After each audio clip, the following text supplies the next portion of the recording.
Might as well put on my LinkedIn. Honestly, I'm so done being coy. Uh,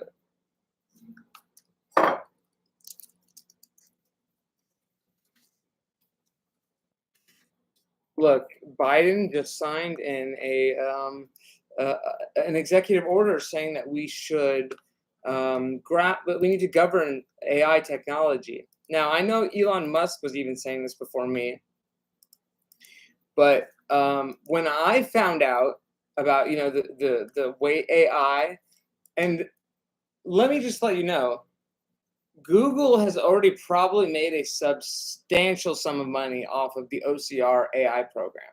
So the OCR program, actually, I figured out because I was using Acrobat, Adobe Acrobat, to draw up legal filings against them. Uh, I noticed that I could scan it, and then OCR would let me. It would recognize the font or what was text. OCR, the very thing that was built by CAPTCHA under false pretenses. And I remember thinking, like, wow, this is not good. This is not a good thing. This is unethical. This is at the worst, no, at best, this is absolutely unethical. And I knew that because I knew that most people did not know this was happening. There's no way they did. I know that they didn't because I've asked so many people. I don't think even one person actually really knew that they were building AI. Neither did they know that reCAPTCHA and CAPTCHA was also a way to get you to give them or license them your data or your tracking or your cookies. One of those things. We need a president that's in the now. We need a president that gets it now, that gets what is what now. Things, we don't have time to sit and wait for old men who don't even understand how the world is unfolding.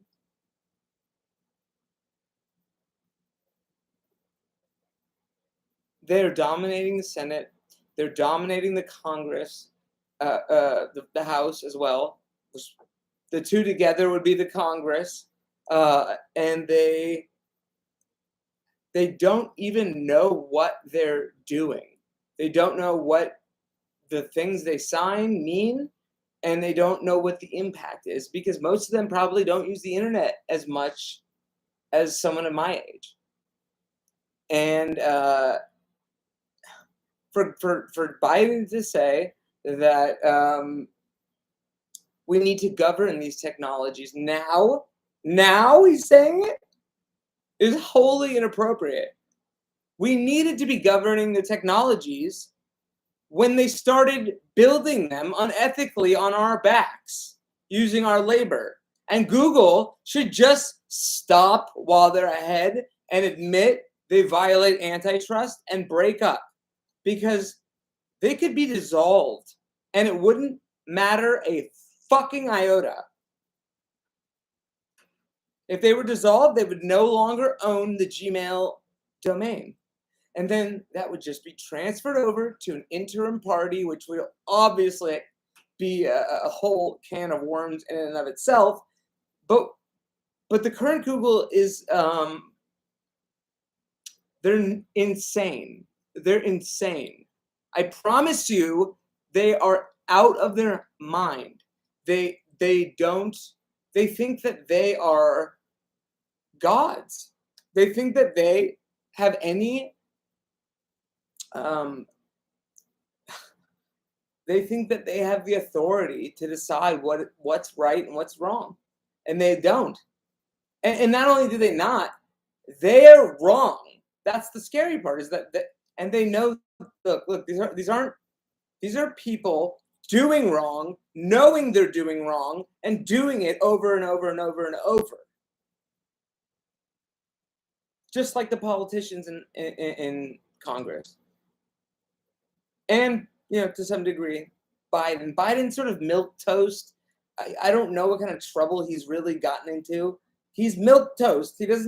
He's not, he's mild mannered in some ways. I know people don't like him. I don't care actually. Well, I don't hate it. I don't. I just. I don't. It's such. It's to get into a discussion of hating Biden is a non-starter. It doesn't lead anywhere. It's not helpful. Um, but Google, um, wow, I mean, this is one of the most corrupt entities ever of all time. Their lawyers are corrupt. Their litigation practices are corrupt. They're corrupt. They're liars. They're liars. They will lie. They can't be trusted. They can't be trusted anymore. They simply cannot be trusted. Um, Look, Donald Trump will be a bull in a china shop, and we'll have a lot of broken china. But it might be better than a fucking behind the curve, because it's becoming increasingly important not to be so far behind the curve on legislation. Uh, y- uh, uh, how like there's this new thing where you can't smoke weed even in California on camera. Uh, the reason they're probably doing that, Google, is nothing to do with federal law. I bet you it's just to prevent, which is funny. It's actually interesting that I'm pretty sure that's true though, right? That you can't smoke weed on camera. It's funny because the cyber stalker that I've had on here, I've seen him smoke weed on camera on Google a lot of times, and they've never done anything about it, even though that's literally, I don't care that he even does that. I don't even think that that should be an issue. No, like we need look, there's two ways to look at it. We can go from the bottom up and revise the system, the police, the local, or we can put in somebody with a really good sharp mind and experience with these issues, the most pressing issues of our day, including AI, war, which is a moral impulse that we really need to be following. I know that there's some argument space there for, to what degree, what do we owe America in that regard? I don't know. I don't know yet. But as far as the tech goes, I mean, the way that Google has litigated against me is causing duress. It's so frustrating and vile, and it just is. It's just absolutely a shocking experience. I asked their lawyer to substantiate a claim that he made that what I was doing was vexatious. I said, if you do not substantiate that claim within 24 hours or ever, I'm going to consider it moot. I'm just going to go ahead and consider that you don't believe that. Now, if you do, I'll consider your opinion. Nothing. Nothing. And then he said it again. So what I surmised is that this is an abusive litigation tactic where he thinks he's going to scare me. Honestly, I'm just letting you know, you're never going to scare me, ever. So don't try that one. It doesn't scare me. You have no grounds. You have no ethical underpinning to even fight the lawsuit that I'm suing you for. It's so egregious, your conduct. I don't think you have I think you should just what is it called when you no contest, right? Is that right? Can you no contest a civil charge? If you can, that's what they should do. They really should, because they have absolutely no chance of beating me in court. They have no chance. It's so egregious. It's so egregious. There's not a there's no it's not a fine line. It's a wide, thick line. It's so obvious. And their continued abusive litigation practices underlie that fact.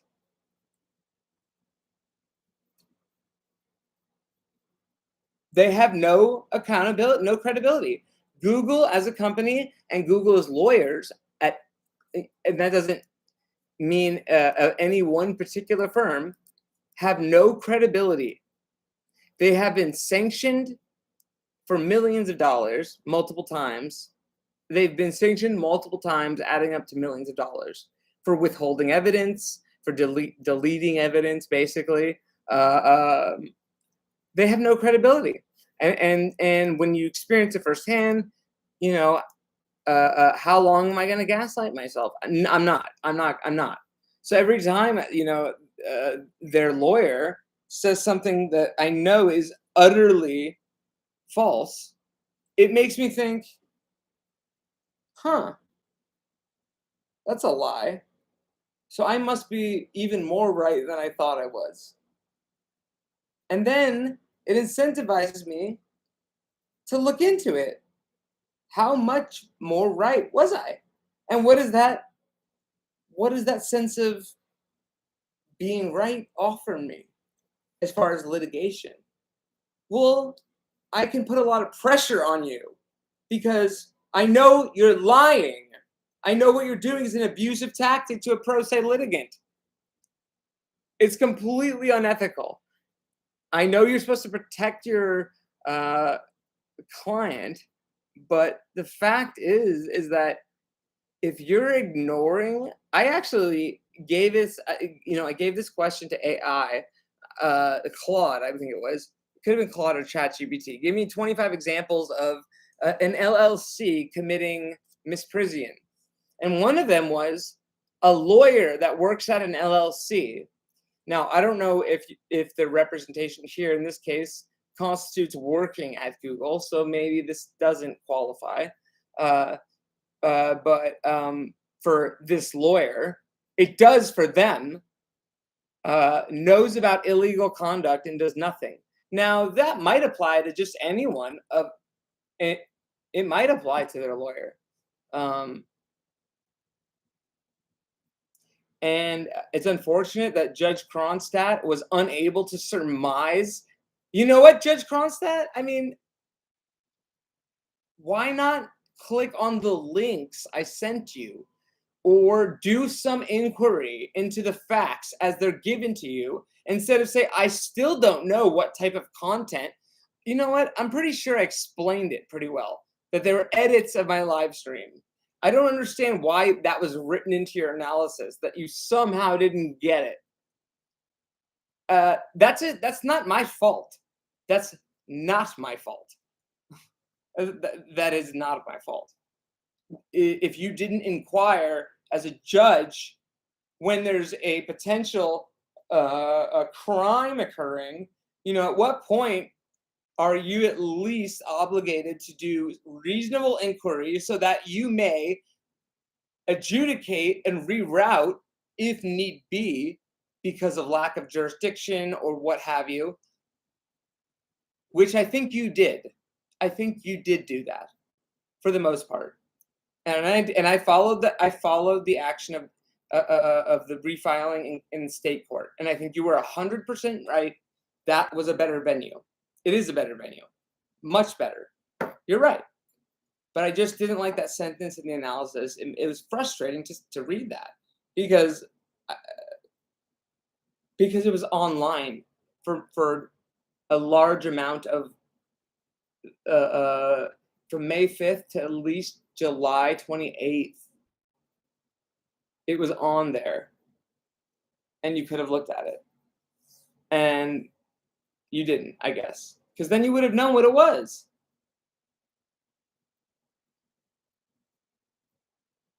I still think I think that your judgment was exactly what I actually anticipated. I was worried still, but I did anticipate that it would be dismissed without prejudice for lack of subject matter jurisdiction, and that I would refile in the state court. Or I could refile. I could have just refiled in federal court because I do have about, I think we're talking about 100 violations, copyright violations, that I'm entitled to damages for. Like, I have the registrations now. I didn't as of May 5th, 2023, but I do as of October 25th, which is when I refiled the action. The only question is, I don't know if a continued action means that for copyright law, I don't know if I'm able to, if by May 5th I didn't have the registration and then I refiled under a 30-day stay for a continued action, does that mean that I'm still under that May 5th copyright date? I actually have a motion that I intend to file to clarify that, so that I don't, because I don't, so that I can remove it from the copyright board, because I was, in my complaint I said I'm not pursuing copyright here, but I would have if I had thought it was tenable or legal, or that you got, but I wasn't sure because of the continued action. Now I'm starting to think that though it's a continued action, it's really just a related case. Although this 30-day stay, I mean, it's a 30-day stay. So I did refile within that time. So it's a complicated copyright. It's a complicated legal issue, and that's the value received from a non-vexatious lawsuit. Now, the value received from Google's lawyers doing their best to obstruct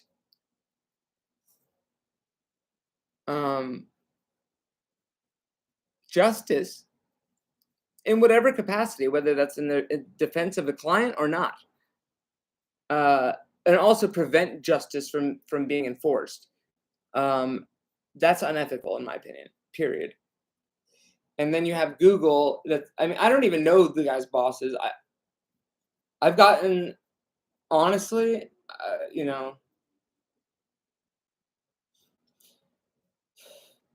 So, as far as being president, look, it's not something I want to do. It's not something I want to do. I don't want to go rally. I don't want to go do all that crap. I'm not interested in that. I'm not interested in the praise. I'm not interested in the attention. I'm not interested in the people thinking I'm their president. I'm interested in enforcing a tenable circumstance for this country to be a source of pride and healthy pride and health and wellness for the world. And that means going, oh, Southside Chicago. Something is going to be done today to decrease the homicide rate. Now, it's not going to be voted on. It's an emergency action, emergency order. It's going to, and it will, I would have, if as president, I would have sway. I would create programs, after school programs, but they would cultivate the minds of young people, but also older people. There would be just broad cultivation of mental faculties and understanding of, it would be just supportive of, generally speaking, most people are not delusional. Now, they can say delusional things or act on delusions, but I think the truth kind of digs deep and touches us all. And so I do believe that there's a way forward for like some sort of universal program that restores what I mean. I don't know. You could call it restoring, or you could call it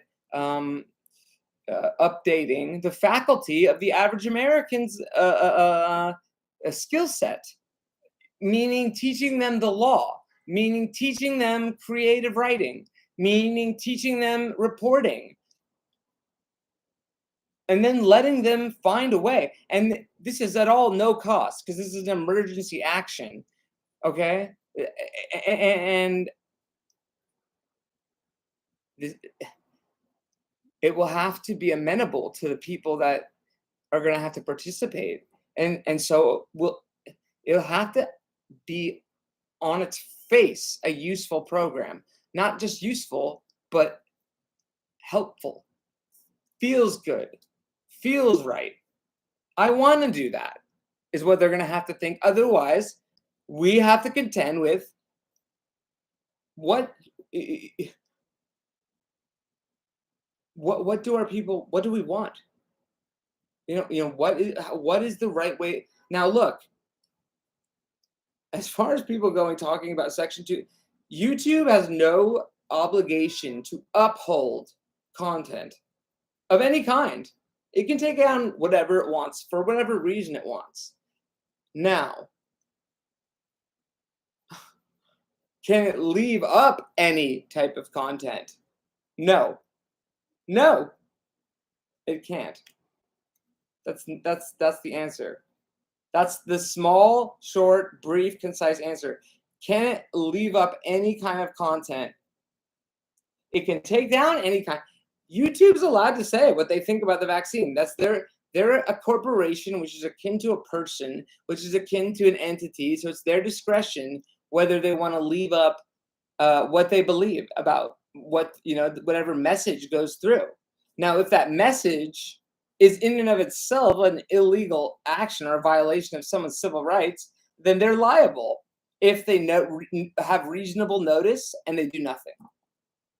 And if they look, like, this is a big problem with Google, is they've got too many things. Now they didn't focus on moderation. I also think that Google is very, look, there's so much. It's impossible to tell you right now what crimes are being committed, but it is possible to say, beyond a shadow of a doubt, they are committing crimes. At the least, misprision. At the very least, they are allowing people to be cyberstalked, and they have reasonable notice and knowledge, and they are allowing it, and that is misprision. I don't care. No, it is. It just is. They're committing misprision. That's a fact. Now, as far as taking down content, how does that factor into antitrust? Now, if the market share is like 90%, and then they're taking down whatever they want, but they don't really have any good explanation for taking it down, then they are probably looking at anti-competitive laws, which means that it's not fair for YouTube to sway public opinion in one way or another if their market share is basically is 90%. It's too much. Then they need more oversight. They also need less other entities. So YouTube can't just be part of Google. Search engine and YouTube they have to be separated. They have to be because they need to focus their energies on each individual one so they don't violate anti-competitive laws, which they have. Even in my instance, they have. In my case, I have antitrust causes of action that I will be filing, and other fraud causes of action. I told their lawyer I will I will file every lawsuit that I have grounds for. And that's why I should be the president of the United States, because I didn't wait till I had enough money to pay for a lawyer. I didn't wait to be told that this was a. Nobody told me this was an acceptable way to go about this. Nobody believed in a lawsuit against Google from me, pro se. I was told you're crazy, don't do it. A lot. I was abused for it. My family, I don't talk, like they were like, no, you shouldn't do that. Nobody, and I don't operate that way. I don't operate out of your desire to have superficial homeostasis, meaning I don't care about your day job, and I also don't want the life uh, that you think I'm supposed to want. Um, and I'm not afraid of anything at all. Nobody, not a single thing. And I also have a sense of morality that would prevent me from being hasty about decisions that might hurt or harm populations. I understand logically that we have to do our best to have a society where everyone has a chance, like a good chance, and that's the foundation of my beliefs. And this law and my lawsuits. When I fight for myself, I fight for everyone. In law, I mean that's really how it works. But what I wouldn't accept for myself, I would never accept for you. Period. Not even close. I would fight it. I would study the subject, and I would be very clear about what I thought. I don't ingratiate myself. I'm not a tool. Uh, I can't be bought because I don't. I mean, I can't. Like, what would I do with the money anyway? Like, what would I be doing with it anyway? Like, that's kind of how I think. Um,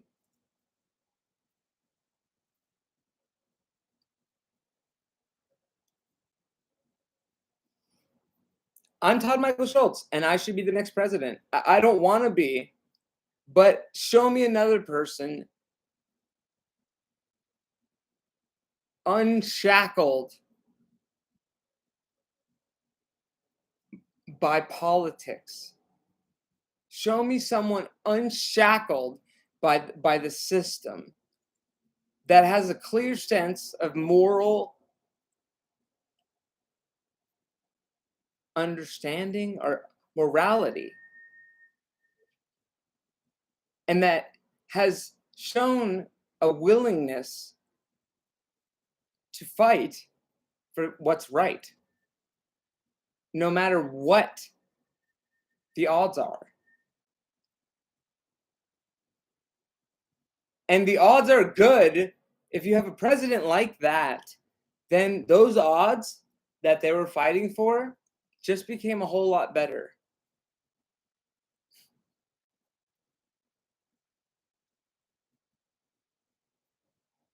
I voted for Hillary. I voted for Joe Biden.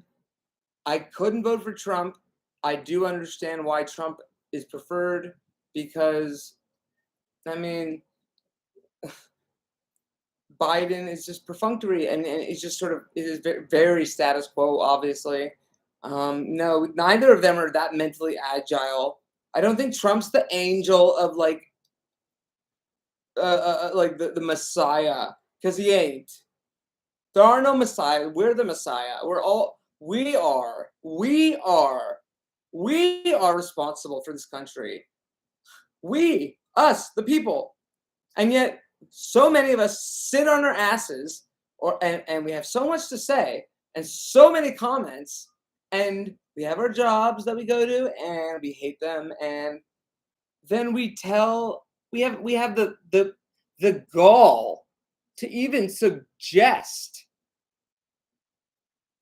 what another person should do about an issue they don't know anything about.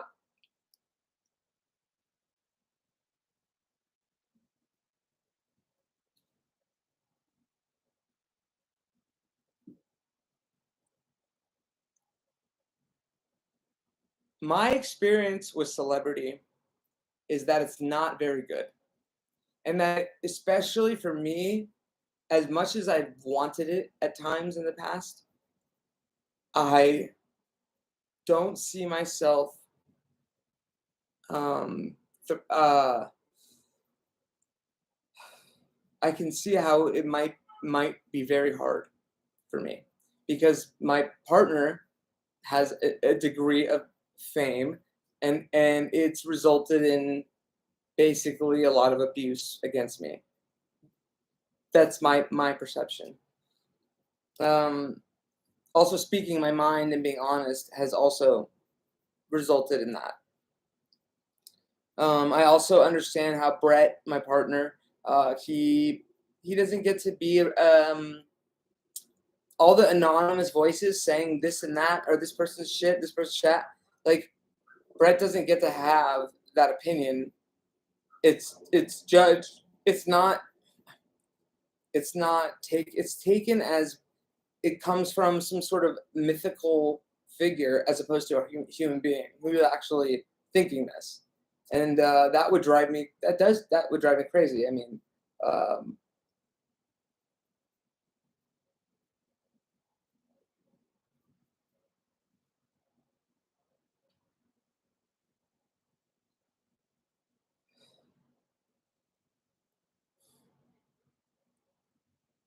I think that there's one.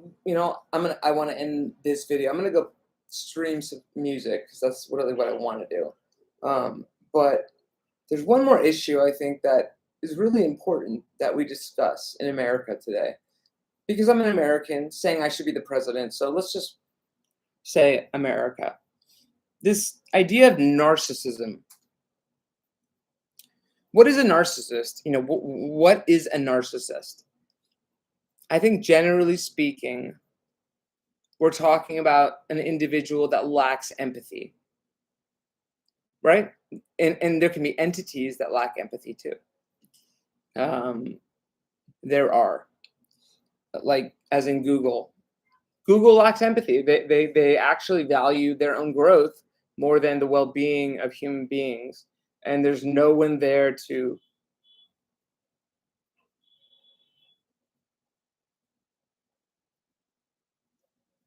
uh,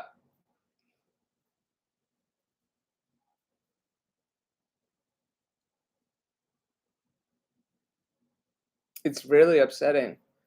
Uh, it's an upsetting a standard. So there are a lot of these narcissists um, operating in our world, and they are entitled to their perspective, and it's just we can't make it illegal to be a narcissist. Actually, that's absurd. But some type of awareness of self, and when you're not being treated well, like that is an American value we need to cultivate. Is that we need to cultivate a sense of righteousness, but we need to go slow with it because I think a lot of us have overshot the righteous angle a bit. And I think we need to acknowledge it's important. True righteousness is firm, but it's not stupid, and it's not obstinate. It listens. It's open. Righteousness in in of itself requires being open-minded. You can't be righteous unless you're listening, because how do you know? What if you're not right anymore? Um, I would be a righteous president. I would be righteous. I would stay true to the American people, uh, the entire American people, and I wouldn't. I like the entire American people. I would give reparations to African Americans or anyone with lineage in who was used. It's just I was listening to Martin Luther King the other day, and he's right. He was saying, "Look, it's not because I think African Americans need a handout." That's what a lot of people would say. It's because they're owed it. Their ancestors are owed it. I know that that might be a bit spiritual for the American public, but it's a fact that when you take value from a generation, multiple generations,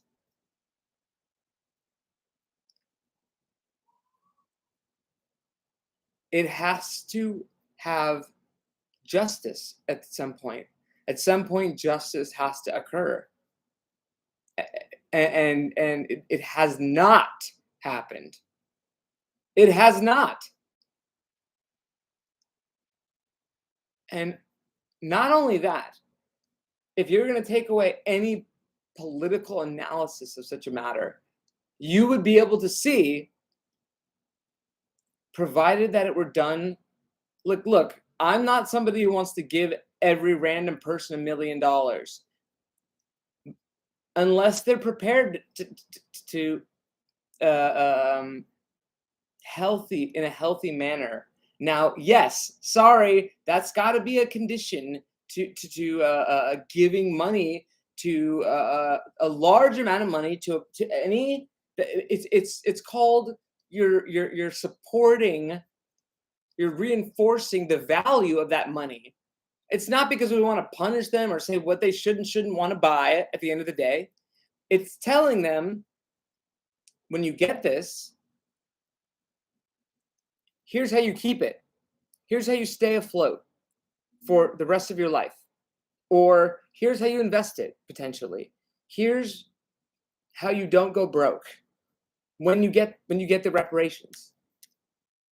Now, if I were going to give reparations to any group of people that were on the lower end of the socioeconomic spectrum, actually, I wouldn't be averse to doing it to the higher ones. The tax write-offs that they get, the rich people. I mean, I think that we need to have a discussion about the economy and how we do spend money, and at length, a big discussion. So that prescribed, that would be a condition for reparations for me. But it would also be a condition of billionaires. They would have to actually start. Well, they would have to look. America's all about free choice, but they need to be made aware about the choices they make and the impact that it has. That means hoarding wealth. What is the impact of that? What's the opportunity cost to our country that's making you all this money? And you're not paying any taxes, but they are? Everyone else is? Oh, but you don't have to. Oh, okay. But you're using them to make the money. Yeah.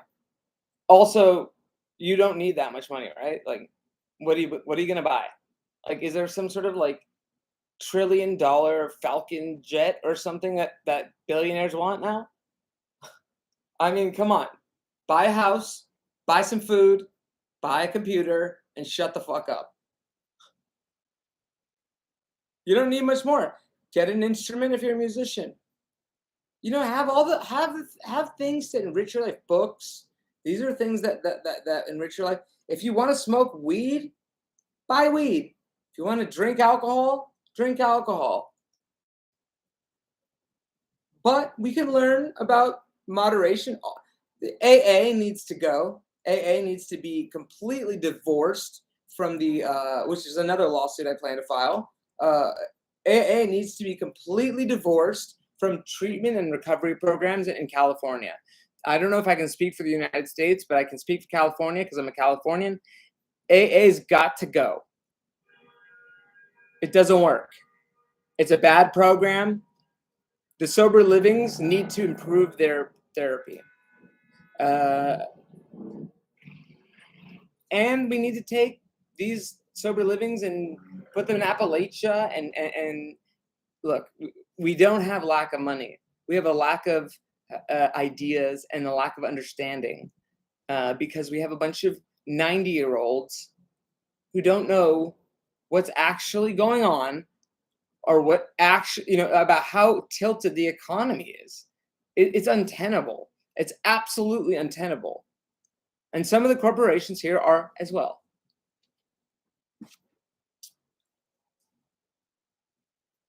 We got to up the vibe, America. We got to up the vibe. And sometimes it takes a little bit of tough love to start. But when you find that tough love, and when you set that boundary for yourself, just even knowing it, the momentum spurs upon itself, sua sponte, of its own motion.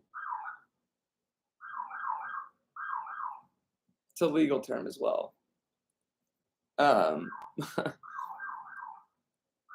But the current crop is not. I would feel more comfortable being president than having anybody I've seen be president. Period. And I don't want to be president. I don't want to spend 4 years in the White House and having to go to I'm not interested in going to state dinners. I'd rather sit home and think and read and play piano. But I'm not comfortable with any of you. I'm not impressed. I'm concerned. Pete Buttigieg, you concern me.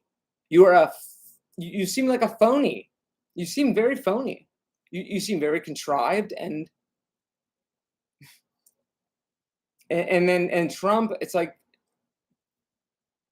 thank you for opening up the playing field, but you gotta I think you have other things to worry about. You've got 91 indictments or 80 or whatever it is, something like that. I would just focus on that and not run for president, because if you do, well, I will. I don't know. I know there's an impulse towards Trump from a lot of Americans. I personally think we can do better, a lot better, and I would be inclined to exert that idea throughout any type of election. I would definitely go for Biden over Trump, honestly, because I'm not really interested in. I don't believe that advancement of our culture needs to be cataclysmic, right? It doesn't. I believe that there can be a step-by-step way to go about it that doesn't end up in anybody getting hurt or us getting hurt as a country. I don't know if I'm too late to even file. I haven't started a PAC. I know Marianne Williamson. I think she's quite intelligent. I would vote for her. Absolutely. She's extremely intelligent. She's very well read. She knows her history. And you know what? I believe she has a balance of masculine and feminine energies that would make her quite suitable for a role such as the presidency. I don't see her. I mean, look, she's obviously better. She's bigger. I think she sent an email that said she's 11% in the polls. Marianne, what I would say is make me your vice president. Make me your vice president. You're already unconventional. So just drop the convention and just get to the point. But you're not going to, I don't know how Marianne Wilson who's very well intending and intelligent, very intelligent, as intelligent as myself, and I think I'm in step with her on a lot of things. There's an energy that's lacking that presidents generally need to have. I don't know, maybe that's sexist. I don't know. Um, but like honestly, I'd rather say something sexist, understand that it's sexist, and learn that it's sexist than not say what I think in the first place. And that's sort of where I'm coming from on all this in the first place. Uh, I don't think I could file to run for president, and it would be and it would be a grandiose kind of thing to say I'm going to achieve, and I don't necessarily think it's this next election, though I'm saying I think I could do a better job than the last two presidents by far. And I wouldn't even need to, I could.